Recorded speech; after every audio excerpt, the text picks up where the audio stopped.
Sidang MK perihal sengketa hasil pemilu ini semakin panas, menghadirkan saksi-saksi ahli, dan baru saja kemarin menghadirkan menteri-menteri yang diundang dan diberikan izin oleh presiden dan juga ketua partai. Intinya di sini adalah 01 dan 03 ini bersama-sama berusaha untuk menggagalkan hasil pemilu kemarin dan menggagalkan 02 menjadi pemenang pemilu 2024 ini. Apakah putusan progresif itu akan hadir nantinya? Saya melihat bahwa itu sangat mungkin untuk terjadi. Bahkan tuntutan dari 01 dan 03 ini menginginkan sesuatu yang sangat radikal, menganulir kemenangan dan dilakukannya pemungutan suara ulang.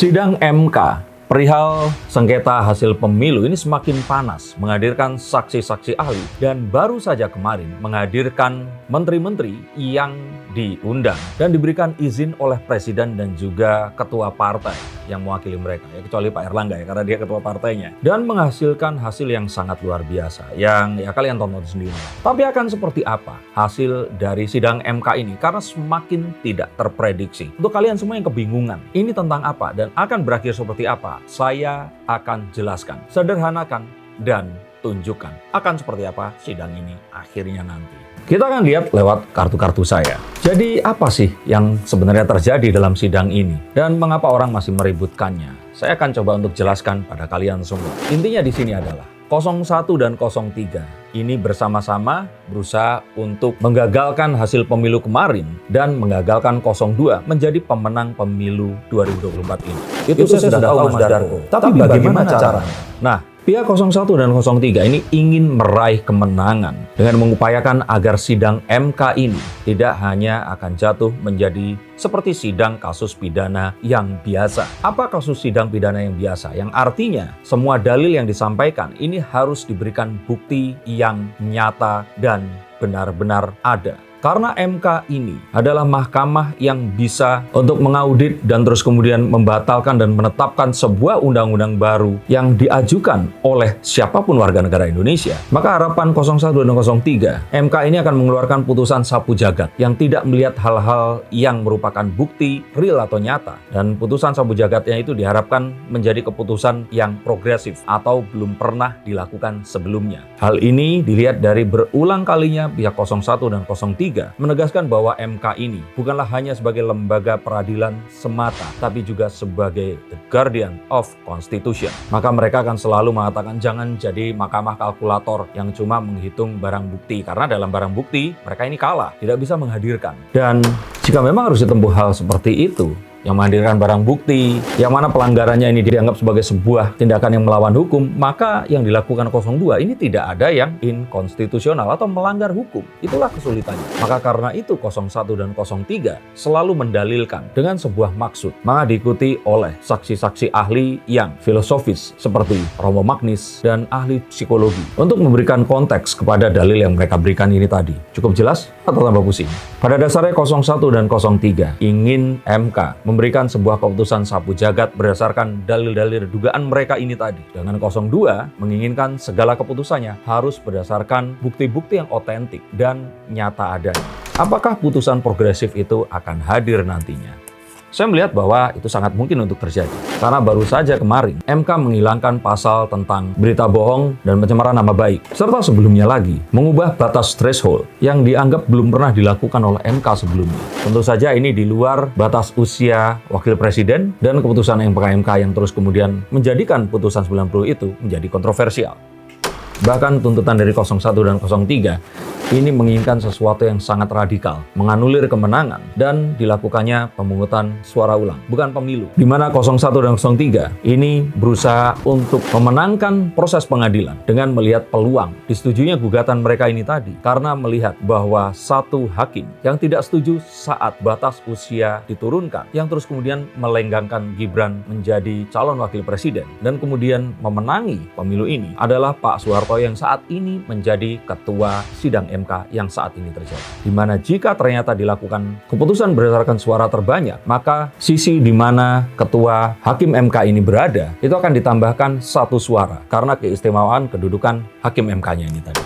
Tapi melihat hal yang terjadi di masa lalu, yang diharapkan menjadi sebuah prediksi akan hasil kemenangan nanti, maka kita juga tidak bisa melepaskan pendapat dari Pak Jimli Asyidiki yang pernah menjabat sebagai Ketua MK setelah Pak Mahfud MD dan juga yang memutus terjadinya pelanggaran etika kepada Anwar Usman yang seakan mengatakan bahwa sidang MK tentang sengketa ini memang seharusnya terjadi saja sebagai sebuah sarana untuk menyalurkan kekecewaan orang yang kalah dalam pemilu. Dan ini memang sesuatu yang akan memindahkan kemarahan yang ditakutkan nanti akan terjadi di jalanan ini menuju ke ruang sidang yang memang seharusnya itu dilakukan dalam negara hukum dimanapun berada. Maka seakan-akan yang saya dapatkan adalah ini tidak akan merubah secara mendasar apapun yang akan terjadi nanti. Dan di sini saya akan melihat dan mencoba menjelaskan bahwa kesabaran memang harus diadopsi oleh para pendukung 01 dan 03, di mana pemungutan suara ulang ini akan sangat mustahil untuk terjadi. Butuh satu mukjizat yang sangat besar. Karena apapun itu,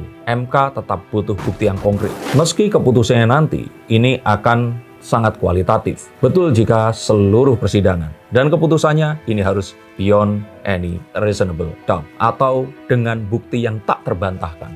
Dan dengan debat filosofi yang saat ini terjadi akan sulit untuk menemukan hal yang tersebut tadi. Lalu akan seperti apa keputusannya? Nggak usah banyak omong-omong lah Mas Darko. Oke, kita akan langsung lihat akan seperti apa keputusannya nanti. Kalian sudah siap?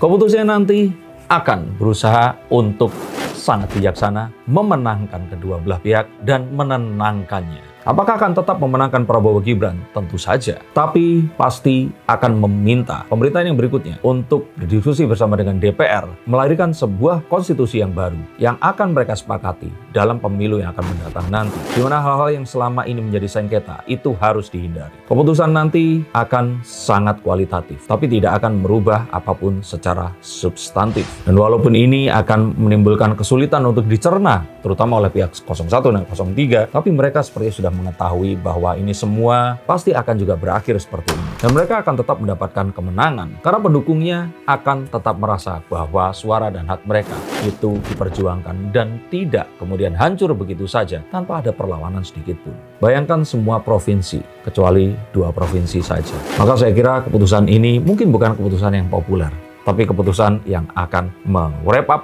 membungkus ini semua, membuat ini semua rapi, menaruhnya di laci, dan kita akan melangkah lagi dalam kehidupan berbangsa dan bernegara.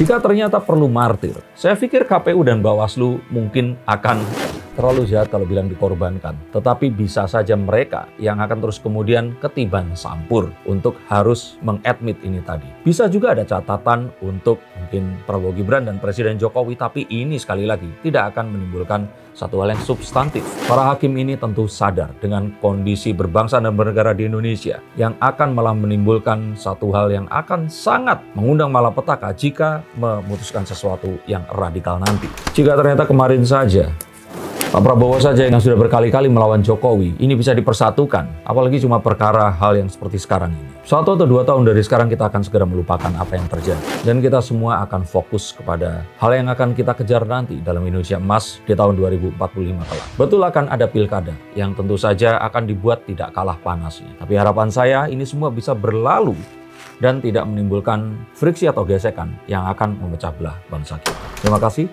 Sampai jumpa, jangan lupa subscribe dan like serta bagikan konten ini pada kerabat kalian. Sampai jumpa.